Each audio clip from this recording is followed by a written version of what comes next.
కాంగ్రెస్ పార్టీల చేరికతోని ఒక నూతన అధ్యాయం ఆరంభం కాబోతుంది. అంటే వాస్తవంగా బీఆర్ఎస్లో చేరిక నూతన అధ్యాయంగా భావించినప్పటికీ కేసీఆర్ గారితో నాకున్నటువంటి ఒక అనుబంధం ఇప్పుడే సోదరి వసంత గారు అన్నట్టు ఏదైతుందో నాకు ఈనాడుది కాదు, చాలా వరకు జగిత్యాల ప్రాంత ప్రజానికానికి అందరికీ కూడా తెలుసు. నేను ప్రజా జీవితంలోకి రాకముందు నుండి కూడా వారితో వ్యక్తిగతంగా కుటుంబపరంగా కూడా పరిచయం ఉన్నటువంటి ఒక వ్యక్తిని. మేము 83 అంటే తెలుగుదేశం పార్టీ ఆవిర్భావంలో కలిసి ప్రయాణించాం. కానీ తదుపరి కాలంలో రాజకీయంగా మరి భిన్న అభిప్రాయాలతో భిన్న రాజకీయ పార్టీల్లో వేదికలు పంచుకోవడంతో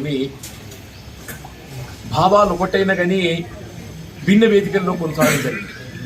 తెలంగాణ రాష్ట్ర ఏర్పాటు ఉద్యమ రథసారథిగా ఏదైతుందో వారు ఏదైతే ఉద్యమం చేపట్టబడడం జరిగిందో వాస్తవంగా ఆనాడు యావత్ తెలంగాణ ప్రజానీకం వారికి అండగా నిలిచింది. 2006-8లో నేను వారికి ప్రత్యర్థిగా ఎన్నికల్లో పోటీ చేయడం జరిగింది. కానీ ఏదైతుందో అది ఒక రాజకీయ పార్టీ ప్రతినిధిగా పోటీ చేయడం జరిగింది అంతే తప్ప ఏదైతుందో వారి పట్ల కానీ లేక తెలంగాణ అంశం పట్ల కానీ భిన్న అభిప్రాయంతో కాదు. వారు కూడా ఎప్పుడు చెప్తుంటారు వాళ్ళ జీవన్ రెడ్డి గారితో నాకు ఉన్నటువంటి అనుబంధం ఏదైతుందో ఇది రాజకీయాలకు అతీతంగా ఉన్నటువంటి అనుబంధం. మరి వాస్తవంగా నేను కాంగ్రెస్ పార్టీ 4